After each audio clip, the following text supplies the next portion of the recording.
মাশাআল্লাহ, জাযাকাল্লাহ আহসানুল জাযা। আমরা শুনছিলাম হাফিজ ইসমাইলের কাছ থেকে চমৎকার একটি তারানায়ে দেওবন্দ।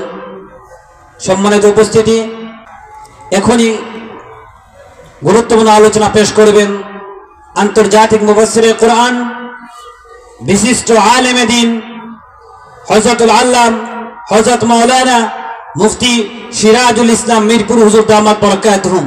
তারপরে আমি আপনাদেরকে নারে তাকবীরের আওয়াজ ধ্বনি দিব।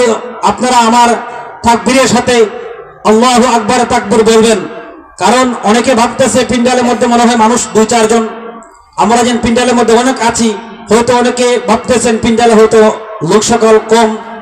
আমরা নারে তাকবীরের আওয়াজ দিব, যে আওয়াজের ধ্বনিতে শাহজালাল রহমাতুল্লাহি আলাইহি সিলেটে এসে যখন নারে তাকবীরের আওয়াজ দিয়েছিলেন, তখন জনতাপুরের গৌরবিন্দর বিল্ডিং 5তলা বিল্ডিং ভেঙে গিয়েছিল। তো আমরা সেই আওয়াজকে আল্লাহু আকবারের আওয়াজ তেমনি উচ্চ স্বরে দেব ইনশাআল্লাহ। নারে তাকবীর, যথেষ্ট বলেন আওয়াজ হয় না, আওয়াজের ভারী আরো বেশি হবে ইনশাআল্লাহ। নারে তাকবীর, দিন ইসলাম, দিন ইসলাম, আল কোরআনের আলো, আল হাদিসের আলো, মারকাজুল মারিফ, নারে তাকবীর।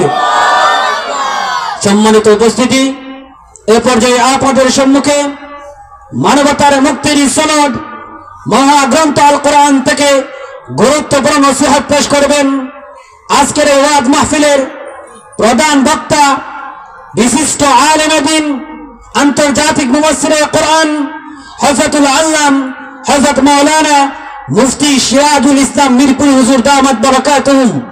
হুজুরকে ওনার গুরুত্বপূর্ণ আলোচনা পেশ করার জন্য আহলে মাহফিলের পক্ষ থেকে সবিনয়ে অনুরোধ করছি, ফাল্যতাফাদ্দাল মাশকুরা।